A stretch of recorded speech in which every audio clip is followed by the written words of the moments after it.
Bueno, ¿qué onda, galletitas? ¿Cómo están? Espero que estén bien. Yo estoy increíblemente bien, increíblemente... Bueno, ya saben, ahí vamos. Y pues espero que ustedes también. Eh, Hoy vamos con el capítulo de los arquetipos. Dura bastante, demasiado. Pero bueno, vamos a leer lo más que podamos. Y este es Carl Gustav Jung. Y pues bueno, vamos a empezar. Otro inconsciente. O sea, bueno, el título es Arquetipos y esto es Otro inconsciente.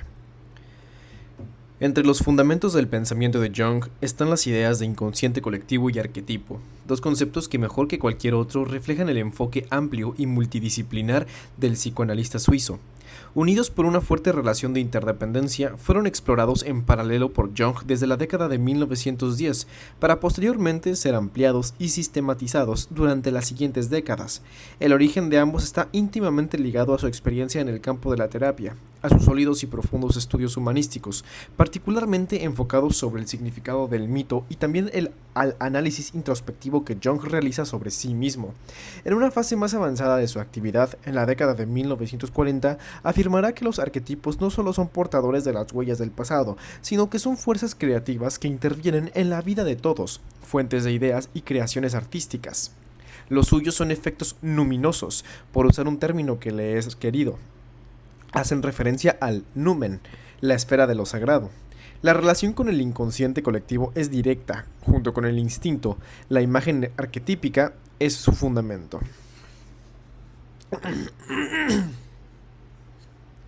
Una de las ocasiones en que los arquetipos, como imágenes simbólicas, se pueden manifestar es en el sueño.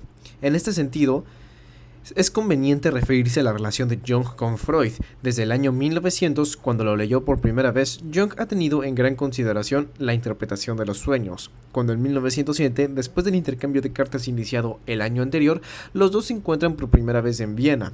Parece iniciarse una colaboración destinada a durar años. Sin embargo, las diferencias comienzan a notarse pronto en lo que parecía un terreno común para los dos académicos, el análisis de los sueños.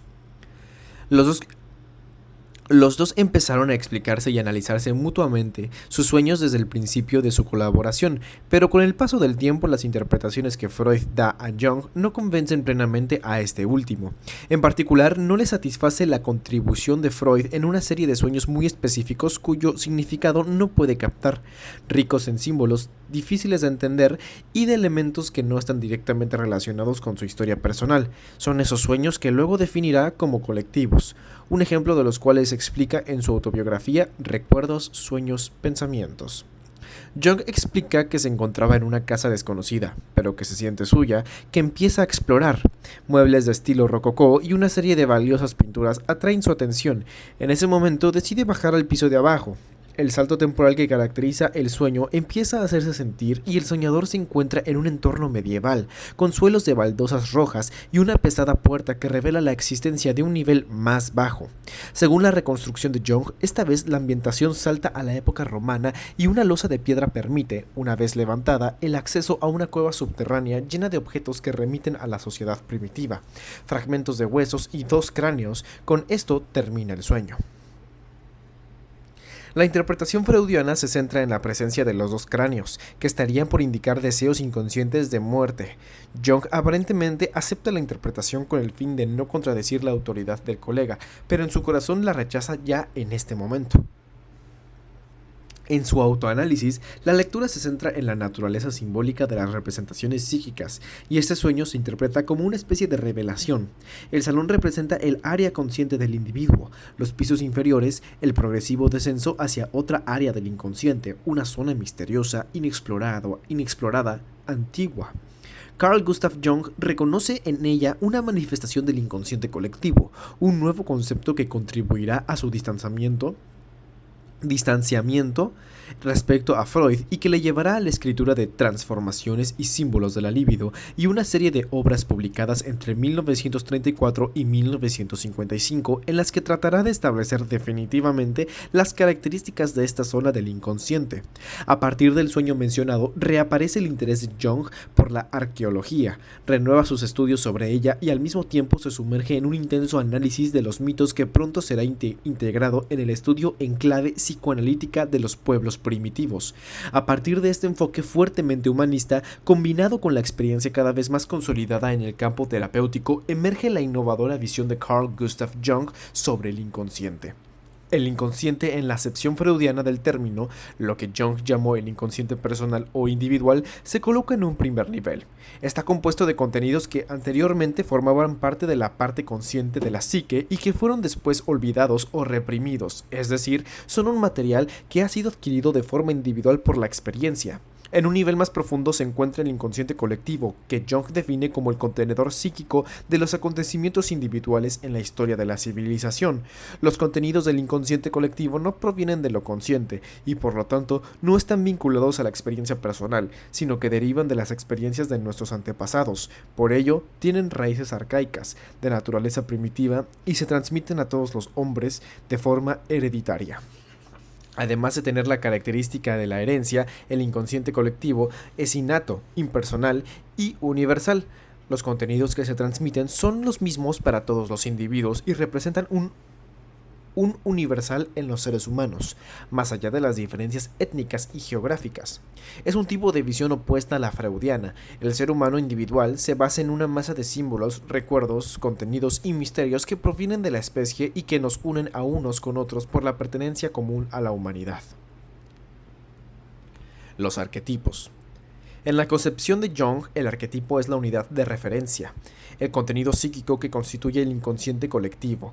El término está tomado del griego antiguo arquetipon, que significa modelo original, y fue introducido por los filósofos Plotinio y Proclo, que, sobre el modelo del concepto de idea de Platón, definieron los arquetipos como las ideas universales presentes en la mente de Dios y determinantes para la creación. Jung afirma en varios pasajes de sus escritos que ha encontrado una cierta continuidad con la idea platónica, puesto que también los arquetipos tomados en consideración por él son primigenios. Es decir, son entidades conceptuales que han estado siempre presentes y tienen carácter universal. Y aquí hay un cuadro que dice idea platónica, se refiere a...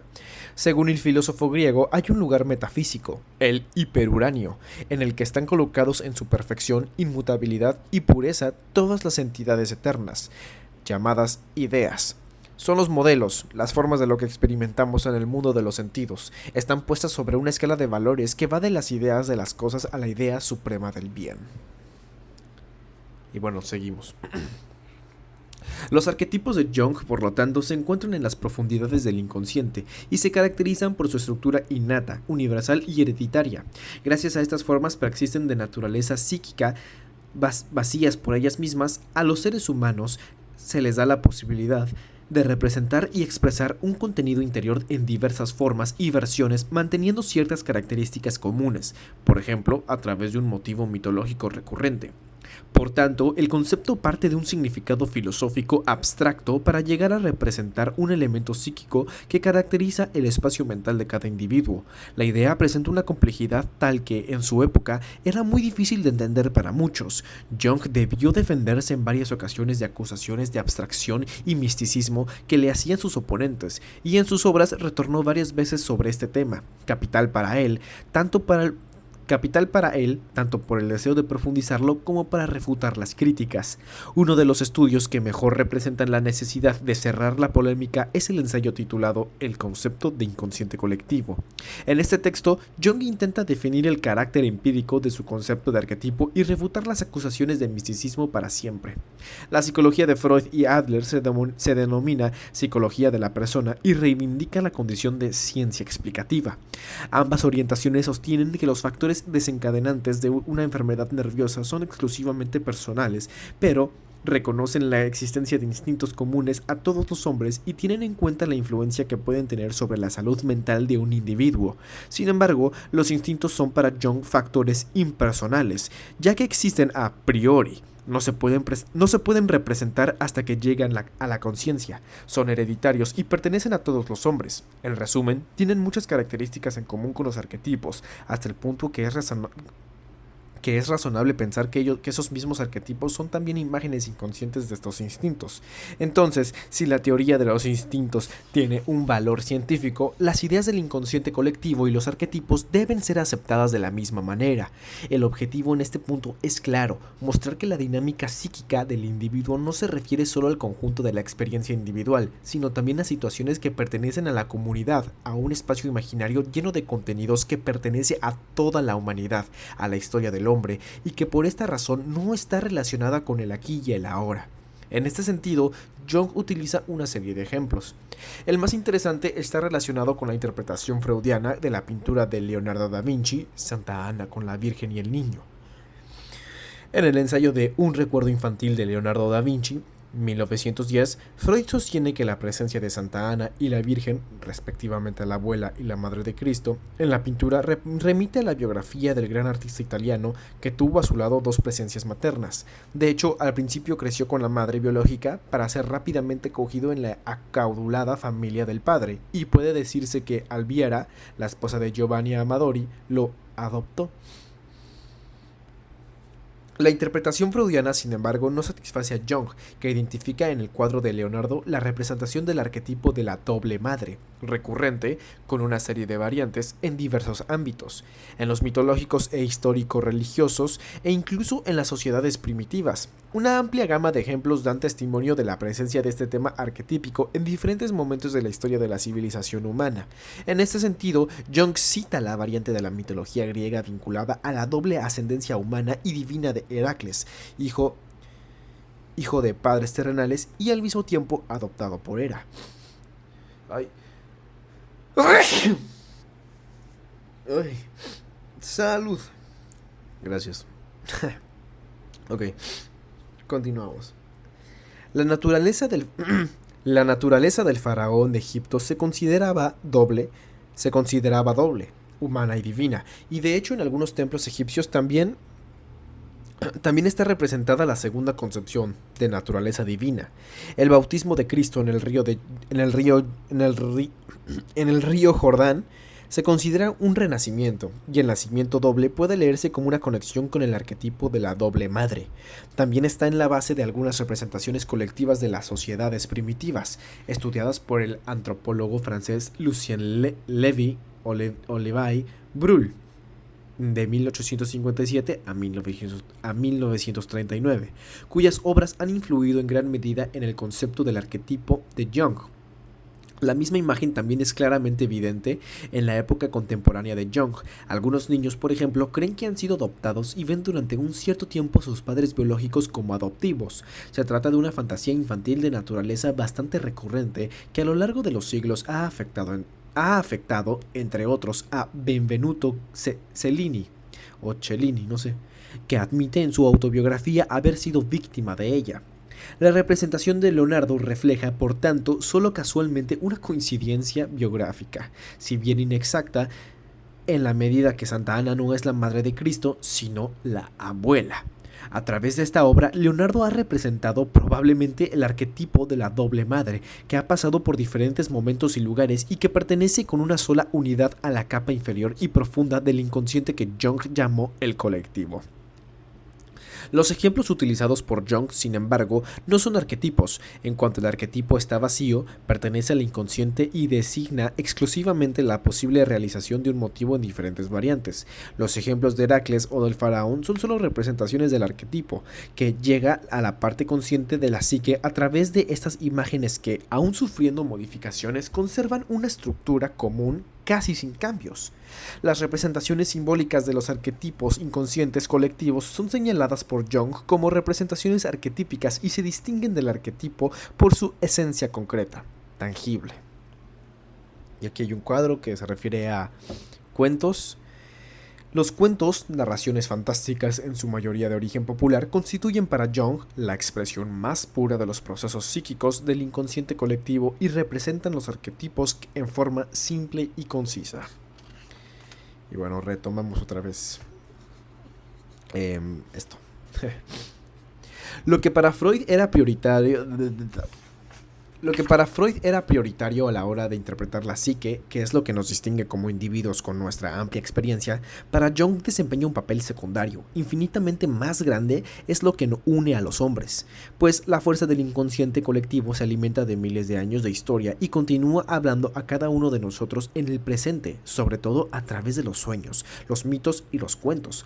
La naturaleza enigmática, inconsciente, vacía, en cuanto no contiene una imagen, sino solo su existencia potencial, de los arquetipos no nos permite cuantificar con exactitud el número de estos últimos. A través de las representaciones arquetípicas analizadas, Jung ha identificado un gran número de arquetipos, los más relevantes de los cuales son los puntos de referencia de un recorrido individual de autorrealización personal que toma el nombre de proceso de individuación. Los arquetipos que acompañan al individuo en este camino son la persona, la sombra, la pareja, ánima, animus y finalmente el sí mismo. Nosotros y los otros. La persona. El arquetipo de la persona puede explicarse adecuadamente a través de un análisis etimológico. El sustantivo deriva del latín persona, que se usaba para indicar las máscaras de madera usadas por los actores en el teatro griego y romano. Es interesante detenerse en algunos detalles de la máscara. Los rasgos faciales se acentuaron para caracterizar mejor al personaje, y la boca estaba hecha de modo que amplificara el sonido de la voz, para que se oyera sin dificultad en todo el teatro. La función realizada por el objeto era muy precisa, ayudar al público a identificar mejor al personaje y comprender la representación de la mejor manera.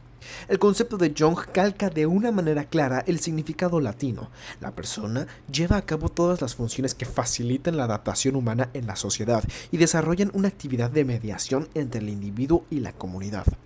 Mediante el arquetipo de la persona nos mostramos a los demás y modelamos activa y continuamente la idea que se construyen de nuestra imagen. Se incluyen aquí la ropa, los gestos, la forma de comportarnos con las reglas y las costumbres de la convivencia, las acciones y las palabras a través de las cuales nos mostramos y nos comunicamos en familia, en el trabajo, con los amigos, con los extraños, en situaciones más o menos restringidas.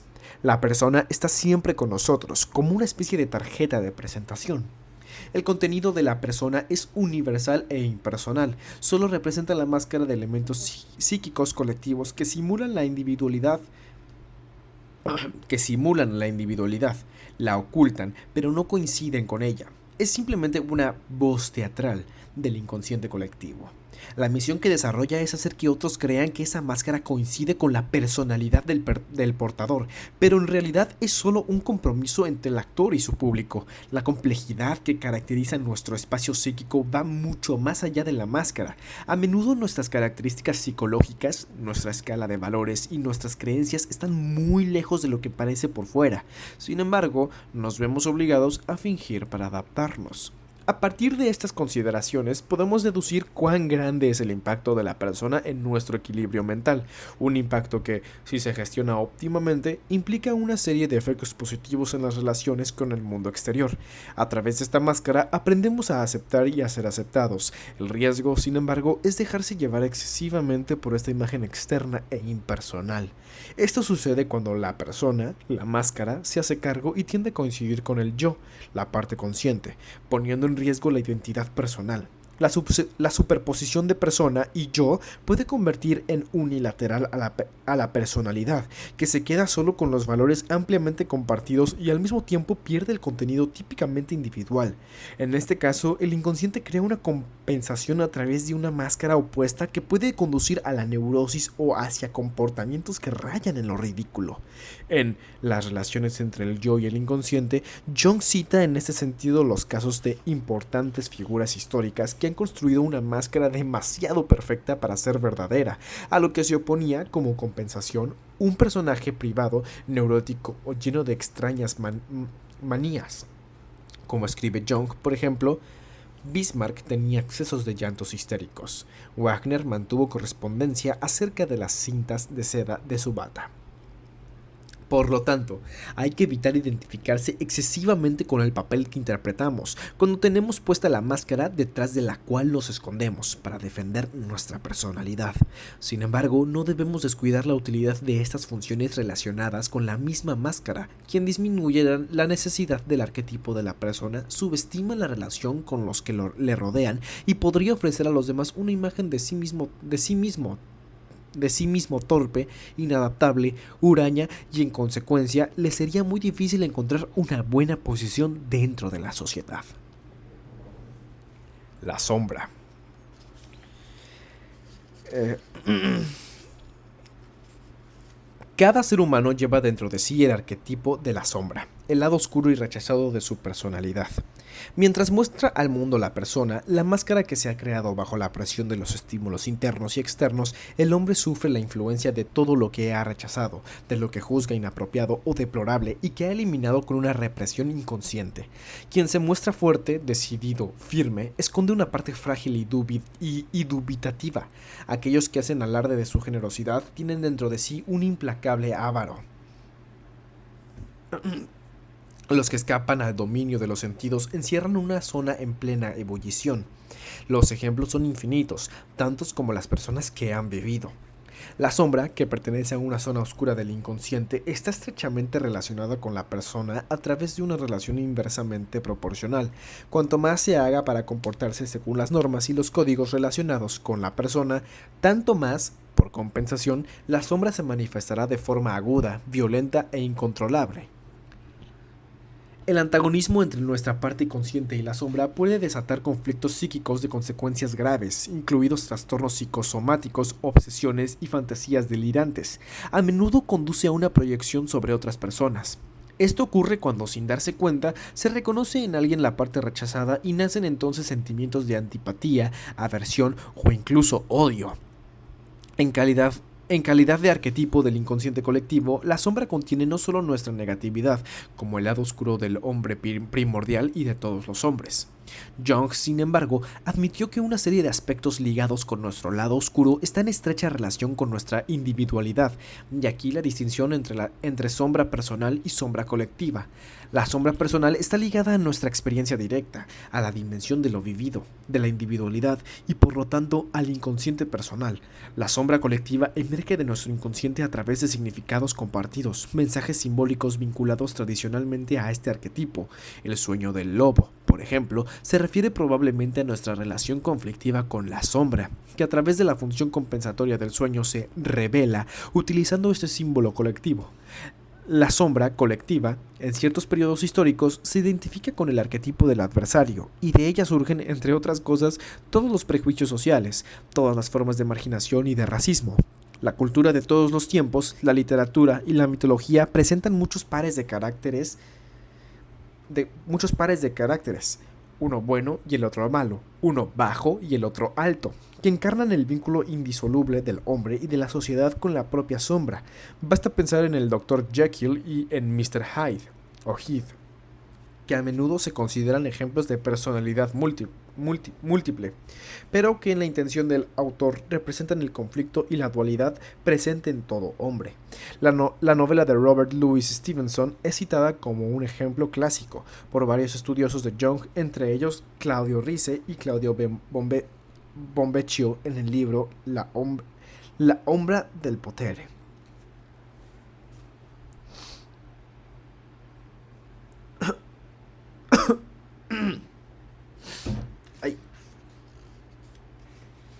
El encuentro con la sombra es el primer paso real en el proceso de individuación. Combatirla no significa eliminar todos los aspectos negativos que caracterizan nuestra actitud, porque eso sería imposible y completamente erróneo. De hecho, Jung subraya en varios pasajes la importancia de la sombra. Sin ella, el hombre está incompleto, de la misma manera que coexisten bien, mal, masculino, femenino en el espacio mental del individuo. Así, la sombra equilibra ciertos aspectos relacionados con la persona, con la pareja anima-animus y participando en el proceso de singularización contribuye a la realización del sí mismo, que Jung considera el propósito de la vida. Y aquí hay una madre que se llama personalidad múltiple, Se refiere a el trastorno disociativo de la identidad o de personalidad múltiple consiste en la presencia en la misma persona de dos o más identidades que alternativamente toman el control. Y bueno, proseguimos. Subestimar la sombra significa también menospreciar los contenidos sanos y positivos que tiene este arquetipo, ya que incluye aspectos reprimidos y no vividos de la personalidad. Es un depósito de contenidos no solo malvados o fracasados, sino también de cualidades no escogidas, de posibilidades de desarrollo rechazadas.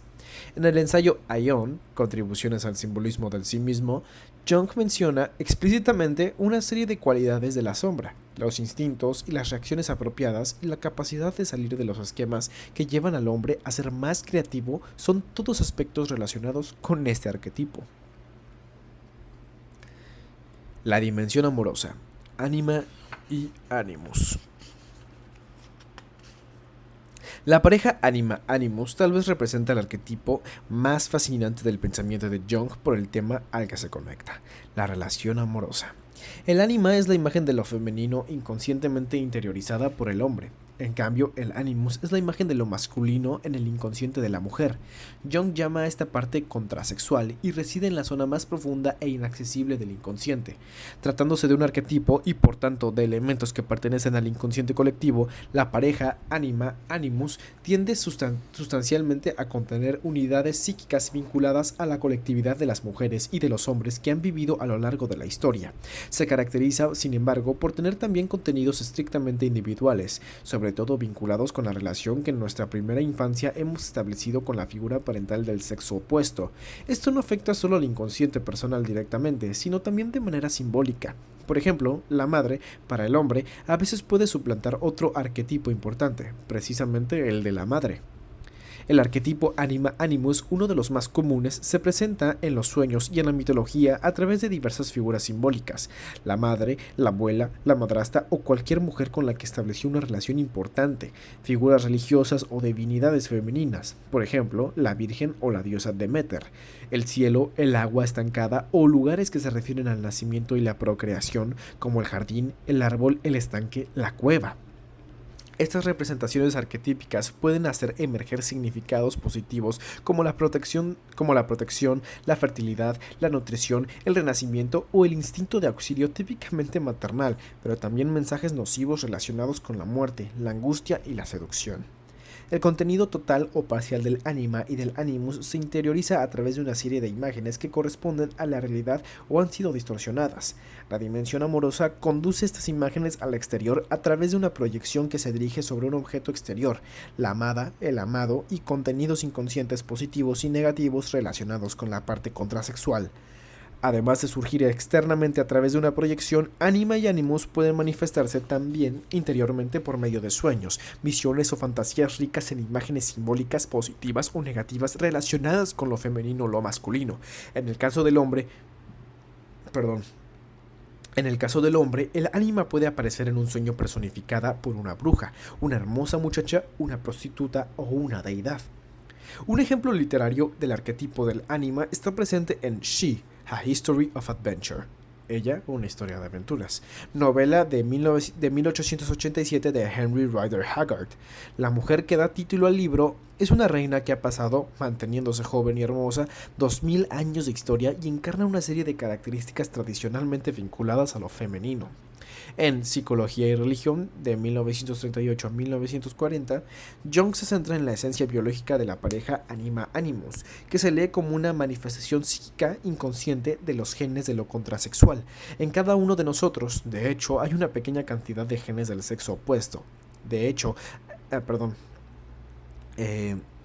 Que encontrándose en desventaja numérica solo se manifiesta por lo general en el área inconsciente. Emerge así, en cierto sentido, una visión hermafrodita del individuo que se conecta con el mito del andrógino presente en El banquete de Platón. Igual que en el diálogo platónico, el hombre está a la búsqueda de su otra mitad para reconstituir el ser único original. Así, el ánima o el animus llevan a una reunificación que apunta hacia una totalidad, un completarse psicológico ideal. Anima y Animus encierran un conjunto de características comunes. En un nivel intencional, por ejemplo, su comprensión lleva a desarrollar una mejor individualidad y una relación amorosa más saludable. Sin embargo, la pareja presenta una diferencia sustancial que Jung subraya en varios pasajes de sus obras. El anima correspondería al eros materno y el animus al logos paterno. En la actitud exterior del hombre prevalecen en general los ideales, la lógica y el sentido práctico, mientras que en la mujer se impone el sentimiento. En un nivel inconsciente, sin embargo, a través de la presencia de la parte contrasexual, la situación se invierte. La mujer resulta inconscientemente más propensa a la ponderación y por tanto al logos, y al contrario, en el hombre prevalecen eros y el sentimiento. En tipos psicológicos, Jung conecta la mala gestión de estos contenidos inconscientes con una serie de actitudes exteriores negativas. El hombre en busca de aislamiento utiliza el sentimiento, típicamente femenino, y tiende a elegir el camino de la impulsividad a expensas de la razón. La tasa de suicidios más alta o una mayor tendencia hacia el alcoholismo y el juego de azar en el hombre pueden ser explicados a través de estas dinámicas inconscientes. Entrar en contacto con la parte más profunda de nuestro inconsciente permite, por lo tanto, dar sentido a las experiencias psicológicas que van más allá de nuestra experiencia. Reconocer las proyecciones de Anima y Animus nos ayuda a distinguir los fenómenos interiores de los exteriores, ofreciendo un puente privilegiado para acceder al oscuro mundo de lo inconsciente. Los contenidos del Anima, al ser comunes a toda la humanidad, se colocan por encima del individuo y tienden a pasar por encima de las verdaderas necesidades y los deseos individuales, oscureciendo la expresión de su verdadera esencia. Dejar que el ánima se exprese, de modo que se capten sus mensajes, permite reconocer la influencia de estos motivos universales e innatos que condicionan el recorrido vital de cada uno, dificultando a menudo la expresión más natural de su singularidad. Reconocer e integrar las proyecciones del ánima es uno de los esfuerzos más onerosos para el individuo. Sin embargo, permite que se unan el contenido primitivo del inconsciente colectivo con la vida del momento y que el ser humano alcance la plena autonomía y la expresión de su identidad. El sí mismo. El arquetipo... Ay, güey, perdón. Es que me estoy cansando. El arquetipo del sí mismo es la última etapa de ese camino de la realización individual que Jung llama el proceso de individuación y representa la complejidad del espacio mental humano en su más compleja unidad y totalidad. El sí mismo encierra, sintetizándolos, los lados inconsciente y consciente del hombre. En Psicología y Alquimia, una colección de ensayos publicada en 1944, Jung subraya la importancia de no confundir sí mismo y yo. El yo es solo el centro de los aspectos conscientes del hombre. El sí mismo es el centro y al mismo tiempo la circunferencia de la totalidad de la psique. En el sí mismo coexisten y se resumen en un elemento único que reenvían a la unidad todos los opuestos. En cuanto a etapa final de un proceso laborioso no accesible a todos, las manifestaciones de este arquetipo son poco frecuentes en comparación, por ejemplo, con los de la sombra o la madre. El individuo que consigue recorrer todos los caminos tortuosos de este camino hacia la totalidad encontrará en el sueño las representaciones arquetípicas del sí mismo, el héroe, el rey o una figura profética, pero son sobre todo algunas formas geométricas, por ejemplo, el círculo o el cuadrado, las que proporcionan las imágenes que están más cerca del sentido del sí mismo. Las figuras que representan el arquetipo del sí mismo, que más se acercan a un modelo que, de hecho, no es completamente accesible, son los mandalas. Se trata de dibujos geométricos, en su mayoría dominados por la figura del círculo, realizados con fines que Jung llama culturales y presentes en todas las épocas y civilizaciones. Los primeros testimonios de estas figuras se remontan al Paleolítico, pero los mandalas más llenos de significado pertenecen a la cultura oriental y en particular se pueden encontrar en la zona de difusión del budismo tibetano. Sin embargo, hay ejemplos de mandalas cristianos y gnósticos. Nos encontramos ante un símbolo arcaico y universal, la representación arquetípica por excelencia. El mismo Jung se siente misteriosamente atraído por estas figuras. En 1916, como explica en Recuerdos, Sueños, Pensamientos, dibuja su primer mandala, sin poder comprender en absoluto el sentido de la representación, pero al cabo de un par de años, entre 1918 y 1920, las imágenes que dibuja llegan a desvelar su densa esencia de contenidos simbólicos. Los numerosos mandalas que realiza en ese periodo se le aparecen finalmente como criptogramas sobre el estado del sí mismo, del que le proporcionan una vívida representación. Jung ya ha superado la idea de la supremacía del yo, la intuición de que el mandala representa el camino para la individuación le hace llegar a la conclusión definitiva de que el propósito del desarrollo psíquico es el sí mismo, es la cima de su búsqueda. Esta adquisición le permite encontrar la paz interior que durante un tiempo había perdido. Los mensajes procedentes de los análisis que Jung hace sobre él mismo a través del proceso que llama imaginación activa, a lo largo de los años se suman a algunos análisis de los sueños. Los mandalas, de hecho, se producen en los sueños, y más raramente en visiones, de algunos pacientes en los que la trayectoria de individuación está en una etapa avanzada y están destinadas a compensar la coexistencia contradictoria de los opuestos que viven en la zona consciente e inconsciente del espacio mental.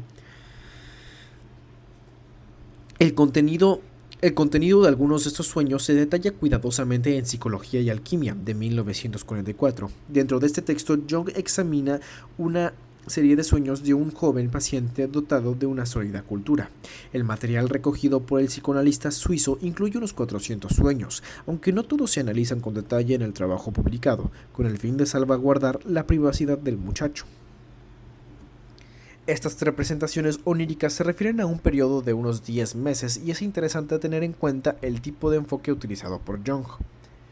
Y aquí hay un cuadro que dice imaginación activa. Se refiere a es un método de diálogo entre lo consciente y lo inconsciente, desarrollado por Jung en el curso de muchos años. Las imágenes que emergen del inconsciente cuando uno está en estado de relajación o que se presentan con especial fuerza al yo, se observan objetivadas a través de diferentes modos de expresión del carácter creativo y finalmente son evaluadas desde una perspectiva ética. Y aquí volvemos a reanudar la lectura. Los sueños, de hecho, han sido recopilados por una de sus estudiantes durante los primeros 5 meses. Luego, el joven ha recogido el material por su cuenta durante otros 3. En la práctica, en los primeros 8 meses, Jung solo estuvo en contacto con el paciente una vez, para una breve entrevista preliminar. En cambio, en los últimos 400 sueños ha habido un contacto directo entre los dos, pero Jung siempre ha evitado ofrecer al paciente interpretaciones dignas de mención.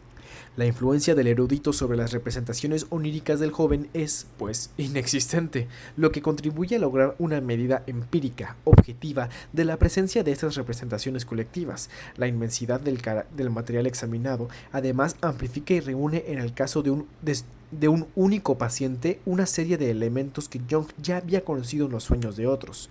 El sueño 19 contiene ya una serie de elementos que recuerdan bastante explícitamente el arquetipo del sí mismo. Aparece una calavera, el soñador trata de alejarla con sus pies, el cráneo se transforma primero en una bola roja, luego una cabeza femenina emite luz. Jung recuerda la presencia del cráneo en los monólogos de Fausto de Goethe y Hamlet de Shakespeare, en contextos en los que domina el absurdo que trastorna la existencia humana. La bola roja parece ser una alusión al sol, mientras que la mujer remite a otra visión, una representación mística en fuerte contraste con la conciencia que parece preparar un recorrido destinado a aclarar los diversos aspectos del inconsciente colectivo, en este caso el ánima. Más adelante el joven sueña estar sentado en una mesa redonda junto con una figura que llama negativa. El soñador está llegando a un acuerdo con su sombra, está aprendiendo a aceptarla como un elemento esencial para la totalidad del sí mismo, representado por la redondez de la mesa. El componente positivo de la sombra se manifiesta con la presencia de un matraz, un objeto de vidrio que en el campo de la alquimia era el recipiente del que surgía el lapislázuli, la sustancia capaz de convertir en oro los metales vivos, de proporcionar el conocimiento absoluto y la inmortalidad. Uno de los sueños más significativos del mismo del mismo paciente es el reloj universal. Al soñador se le aparecen dos círculos que se cortan en un centro. El primero es de color azul claro y está dispuesto verticalmente, y el otro, de 4 colores, está en posición horizontal. El sueño despierta emociones fuertes en quien lo tiene, una impresión de suprema armonía. La figura es un mandala tridimensional de carácter completo y definido, cuyo centro representa el sí mismo de manera inequívoca. La naturaleza empírica, racional y arquetípica del sí mismo se apoya, por lo tanto, en una base sólida, centrada en la reconstrucción, a posteriori, de los sueños y visiones. La plena realización del sí mismo es una tarea difícil, en los límites de la utopía, pero entrar en contacto con las zonas más profundas de nuestra inconsciencia nos puede ayudar a dar sentido a las vivencias psicológicas que van más allá de nuestra experiencia. Cuando las temáticas colectivas se descuidan y rechazan, el hombre bloquea su diálogo con el inconsciente, sacrificando las necesidades individuales reales. A pesar de que la integración de los arquetipos es descrita por Jung como un reto muy duro, tiene un firme valor terapéutico que nos ayuda a arrojar luz sobre nosotros mismos y a eliminar las barreras impuestas por la civilización en nuestro viaje de autorrealización personal.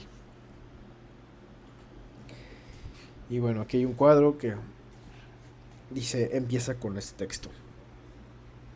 En el inconsciente de cada uno residen formas preexistentes, que son conceptos innatos, universales, heredados, bases comunes para la realización de los contenidos inconscientes colectivos, llamados arquetipos, representados simbólicamente en una forma concreta y tangible a través de las representaciones arquetípicas. Los principales señalan las etapas de un camino individual de autorrealización, proceso de individuación, que son 4. La persona, conjunto de las funciones para la adaptación humana en la sociedad, aspectos de mediación entre el individuo y la comunidad, máscara con la que nos presentamos al mundo. La sombra, depósito de contenidos oscuros, malvados o posibilidades rechazadas de la propia personalidad, equilibra a la persona, es colectiva y personal. La pareja, ánima, ánimos, partes contrasexuales de la relación amorosa proyectada sobre la pareja. El ánima es el femenino inconsciente en el hombre, el animus es lo masculino inconsciente en la mujer. El sí mismo. Complejidad del espacio mental del ser humano en su más completa unidad y totalidad. Sintetiza el lado consciente con el inconsciente, última etapa del proceso de individuación. Y bueno, eso ha sido todo, chavales. Pues espero que les haya gustado. Yo creo que no leí para nada bien. Y bueno, creo que nos queda otro capítulo más. Entiendo. A ver. No, quedan 3 capítulos. No tan largos como definitivamente. Y pues bueno. Sí, como 3 capítulos de Jung y lo demás son las bibliografías con el comité científico y así. Pues bueno, espero que les haya gustado, espero que les haya encantado. Pues bueno, este es mi regreso después de varios días, así que espero que pues no la haya cagado tanto. Y si sí, pues ahí me lo hacen saber, por favor. Muchas gracias por todo y espero que les haya encantado. Nos estaremos viendo en el próximo capítulo de Carl Gustav Jung, el inventor de la psicología analítica. Nos estaremos viendo en un próximo en una próxima galleta, en un próximo video. Los amo, ámense y amen a los demás. Nos vemos.